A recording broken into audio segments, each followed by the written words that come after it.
আজকে আমাদের আলোচনার বিষয় কজ অফ মিসক্যারেজ অর অসময়ে ভ্রূণ নষ্ট হওয়ার কারণ কি, তার হরমোনাল রেগুলেশন সম্পর্কে আমাদের এই আলোচনা আজকে। তো ধরি আমরা জানি যে হরমোনাল রেগুলেশন যখন হয় তখন উদ্দীপনার প্রয়োজন হয়, সে অন্তঃক্ষরা তন্ত্র হোক স্নায়ুতন্ত্র হোক উদ্দীপনার সাপেক্ষে তা সম্পন্ন হয়ে থাকে। এখানে হরমোনাল রেগুলেশনের ক্ষেত্রেও একই রকমভাবে উদ্দীপনার প্রয়োজন হয়। তো যাই হোক, আমরা দেখে নেব কী কী উদ্দীপনা এখানে প্রয়োজন। ভিজুয়াল উদ্দীপনা, সেক্সুয়াল উদ্দীপনা বা পিউবার্টি। ভিজুয়াল উদ্দীপনা বলতে কি, স্টিমুলেশন বলতে কি না, আমরা কিছু দেখছি বা দৃশ্যমান এমন কিছু উদ্দীপনা। সেক্সুয়াল স্টিমুলেশন বলতে যৌন উদ্দীপনা। পিউবার্টি বলতে বয়সন্ধি। এই তিনটি কারণের সময় যে কোনো একটা উদ্দীপনা হাইপোথ্যালামাসকে উদ্দীপিত করতে পারে অ্যাজ এ পজিটিভ সিগন্যাল। কিসের জন্য না, টু রিলিজ জিএনআরএইচ। তাহলে এই উদ্দীপনাগুলো অর্থাৎ দৃশ্য উদ্দীপনা, যৌন উদ্দীপনা এবং বয়সন্ধিকালীন অবস্থা, এদের কারণে হাইপোথ্যালামাস উদ্দীপিত হয়, পজিটিভ সিগন্যাল পায়। আর এই পজিটিভ সিগন্যালের কারণে হাইপোথ্যালামাসের মধ্যে জিএনআরএইচ খরিত হয়।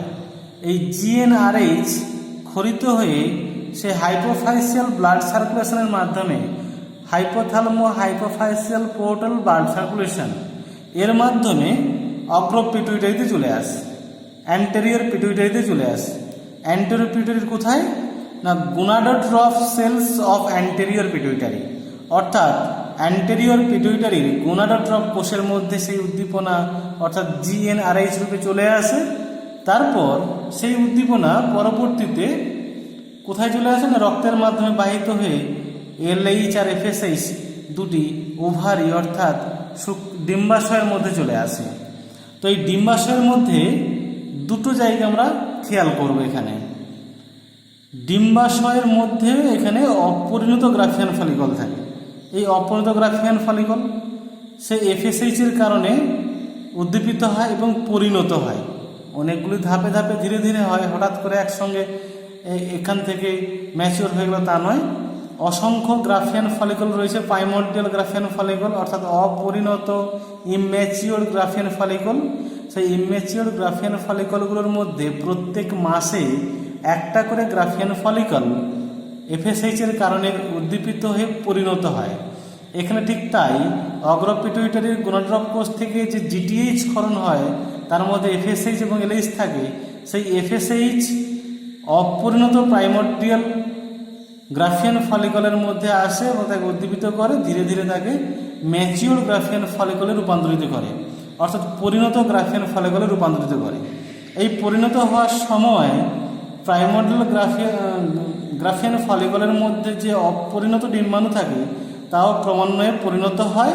আর তার সঙ্গে সঙ্গে ভেতরের দিকে আমরা দেখতে পাবো একটা ছোট্ট মতো গহ্বরযুক্ত থলি, যেটা আমরা কোষের মধ্যে প্রাইমর্ডিয়াল ইউট্রিকল রূপে পড়েছি থাকে, যেখানে অ্যান্ট্রাম ফলিকল লিকুইড থাকে, যেটা হচ্ছে গিয়ে ডিম্বাশয়ের পুষ্টি উপাদান সঞ্চয় করে রাখে, ডিম্বাণুর পুষ্টি হিসেবে ব্যবহার হয়।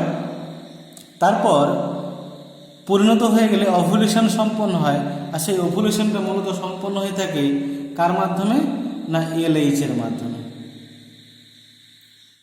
তাহলে এলএইচের মাধ্যমে এখানে ওভুলেশন সম্পন্ন হচ্ছে, আর সেই ওভুলেশনের মাধ্যমে ডিম্বাণু উভা বেরিয়ে আসে।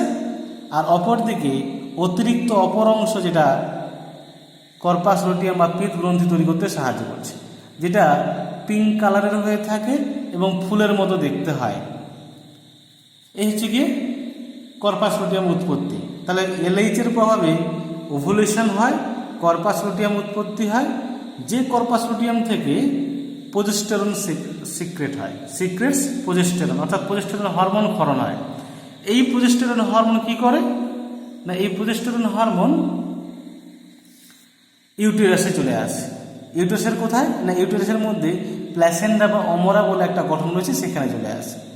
এই অমরা গঠন করার জন্য এই প্রজেস্টেরন সাহায্য করে।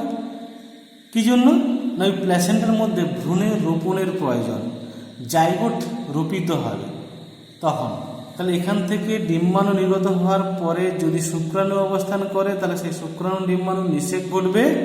নিষেক করলে এখানে জাইগোট তৈরি হবে, আর সেই জাইগোটটা প্রোজেস্টেরনের মাধ্যমে ইউটেরাস অর্থাৎ জরায়ুর মধ্যে তৈরি হওয়া প্ল্যাসেন্টা বা অমরার মধ্যে এই জাইগোটটাকে ইমপ্ল্যান্টেশনে সাহায্য করে, রোপণে সাহায্য করে, যার ফলে সেখানে সেই জাইগোটটা ক্রমান্বয়ে ভ্রূণে পরিণত হয়, রেজাল্টিং ইন এমব্রায়ো ফরমেশন, ভ্রূণ তৈরিতে সাহায্য করে, অ্যান্ড মেনটেনেন্স ফর ফিটাস, এবং যেটা পরবর্তী ফিটাস তৈরি করতে সাহায্য করে।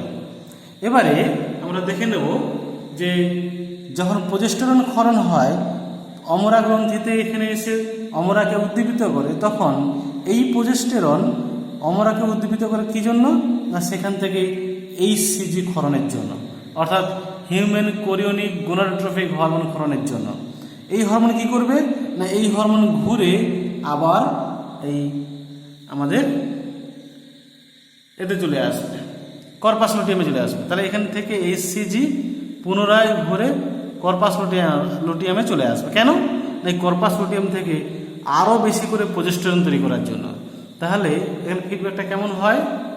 না কর্পাস লুটিয়াম থেকে প্রোজেস্টেরন তৈরি হয়, সেই প্রোজেস্টেরন এখানে অমরা তৈরি করতে সাহায্য করে, সেই অমরা থেকে এখানে এইচসিজি তৈরি হয়, আর সেই এইচসিজি থেকে এইচসিজিটা পুনরায় কর্পাস লুটিয়ামে চলে আসে, আর সেই কর্পাস লুটিয়াম পুনরায় প্রোজেস্টেরন তৈরি করতে সাহায্য করে। অর্থাৎ প্রোজেস্টেরন, এস্ট্রোজেন এবং এইচসিজি এই তিনটে হরমোন মিলে এই প্রেগনেন্সি মেনটেন করতে সাহায্য করে, এখানে গর্ভ অবস্থা নিয়ন্ত্রণ করতে সাহায্য করে। তাহলে আমরা দেখলাম যে মূলত প্রোজেস্টেরন, এস্ট্রোজেন এবং এইচসিজি ভ্রূণের দেখাশোনা, ভ্রূণের রোপণ, তার বৃদ্ধি, তার মেনটেনেন্স এগুলো তৈরি করতে সাহায্য করছে। এবারে প্রশ্ন, তাহলে মিসক্যারেজের গল্প কোথায়? মিসক্যারেজ কোথায় হলো? এ তো নর্মাল প্রসেসটা বললাম আমরা। এবার যদি কোনো কারণে এই প্রোজেস্টেরন ক্ষরণ ব্যাহত হয়, কর্পাস লুটিয়াম থেকে প্রোজেস্টেরন ক্ষরণ ব্যাহত হয়, তাহলে প্রোজেস্টেরন অমরাকে উদ্দীপিত করতে পারবে না। অমরা উদ্দীপিত না হলে এইচসিজি ক্ষরণ হবে না। এইচসিজি ক্ষরণ না হলে সে পুনরায় কর্পাস লুটিয়ামকে উদ্দীপিত করতে পারবে না। তাহলে পুনরায় যদি কর্পাস লুটিয়াম উদ্দীপিত না হয় তাহলে আরও বেশি করে প্রোজেস্টেরন তৈরি হতে পারবে না। ফলে কি ঘটবে? প্রোজেস্টেরনের অভাব দেখা দেবে। প্রোজেস্টেরনের অভাব করলে এইচসিজির অভাব দেখা দেবে। আর প্রোজেস্টেরন এইচসিজি যদি কম থাকে তাহলে যে ভ্রূণটা তৈরি হয়েছিল সেই ভ্রূণ কিন্তু আর বড় হতে, বৃদ্ধি হতে পারবে না। ক্রমশ কি হবে? না জাইগোট যেটা অমরার সঙ্গে রক্তজালকের মাধ্যমে যুক্ত হয়ে মায়ের সঙ্গে একটা নিবিড় সম্পর্ক তৈরি করেছিল জরায়ুর সঙ্গে, জরায়ুর মধ্যে, তখন সেই সম্পর্কটা এখানে বিচ্ছিন্ন হয়ে যাবে। অর্থাৎ জরায়ুর সঙ্গে অমরার যে রক্তজালক দিয়ে একটা নিবিড় সংবন্ধন, নিবিড় যোগাযোগ তৈরি হয়েছিল, সেই নিবিড় যোগাযোগটা মায়ের সঙ্গে ভ্রূণের বিনষ্ট হবে। আর সেই সম্পর্ক বিনষ্ট হলে কি হবে? না ভ্রূণটা নষ্ট হয়ে যাবে, অর্থাৎ অকালে ভ্রূণ নষ্ট হবে। ওই জন্যই বলা আছে, if the level of estrogen and progesterone and HCG are too low, then the connection between the embryo and mother becomes separated each other, and this condition is called as miscarriage.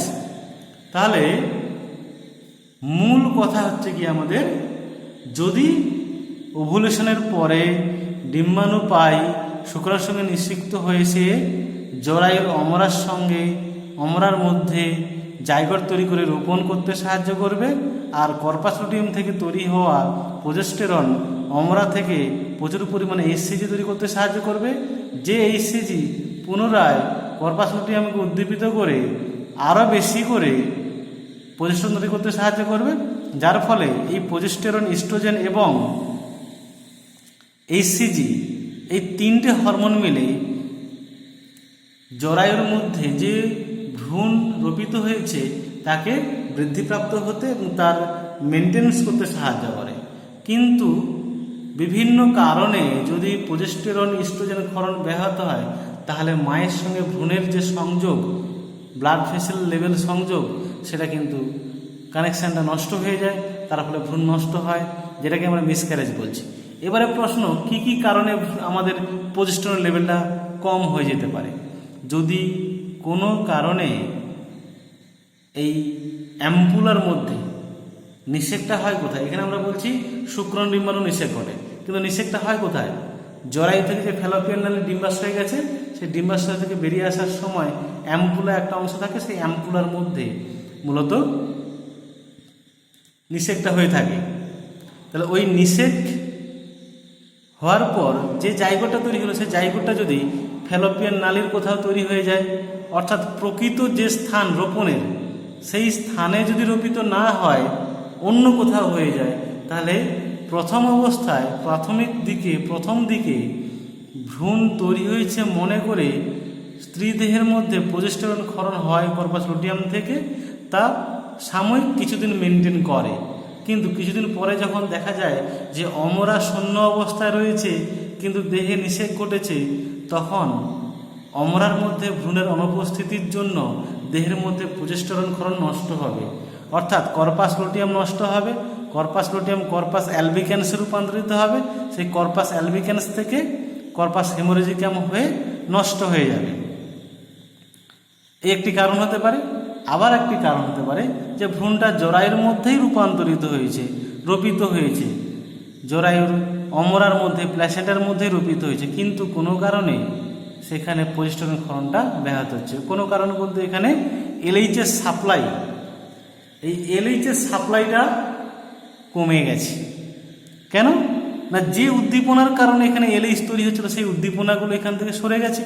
অর্থাৎ এই যে আমাদের puberty, sexual stimulation, visual stimulation, এই উদ্দীপনাগুলো এখান থেকে সরে গেছে। উদ্দীপনাগুলো সরে গেলে কি হবে না, উদ্দীপনা সরে গেলে জিএনআরএইচ ক্ষরণ হবে না, এলএইচ এফএসএইচ ক্ষরণ হবে। তাহলে এলএইচ যদি ক্ষরণ না হয়, তাহলে এই পিত গ্রন্থি বা কর্পাস লুটিয়াম থেকে প্রোজেস্টেরন ক্ষরণটাও ক্রমশ কমতে থাকবে। তাহলে সেটা কি করে হতে পারে? আমার সব কিছু নর্মাল রয়েছে, তার সত্ত্বেও এটা কী করে হতে পারে? যদি হাইপোথ্যালামাসে কোনো কারণে ব্যাঘাত ঘটে। ব্যাঘাত কখন ঘটতে পারে? মা যদি অতিরিক্ত মানসিক দুশ্চিন্তায় ভোগে, মায়ের মধ্যে যদি সুগার লেভেল বাড়তে থাকে, মা যদি ঘুমের ব্যাঘাত ঘটে, মায়ের যদি হাইপোথ্যালামাসে যে নিউক্লিয়াসের মধ্যে আঘাত ঘটে, অতিরিক্ত মানসিক চাপ সৃষ্টি হয়, অর্থাৎ মানসিক আবেগজনিত ক্রিয়াগুলো ডিপ্রেশনের মধ্যে চলে যায়, তখন মায়ের মধ্যে অস্বাভাবিক হরমোন ক্ষরণ হয়। এই উদ্দীপনা থাকলেও তখন কিন্তু হাইপোথ্যালামাস থেকে জিএনআরএইচ ক্ষরণ হবে না, আর তার ফলে অগ্রপিটুইটারি থেকে এলএইচও ক্ষরণ হবে না। আর এলএইচ ক্ষরণ না হলেও সব কিছু স্বাভাবিক হলো, ভ্রূণ গঠন হলো, অমরার মধ্যে ভ্রূণ রোপিত হলো, তা সত্ত্বেও কিন্তু ভ্রূণটা কিছুদিন পরে নষ্ট হয়ে যাবে। তার প্রধান কারণ হাইপোথ্যালামাসের সমস্যা। আর হাইপোথ্যালামাসের সমস্যা মূলত কী জন্য? ডিপ্রেশন।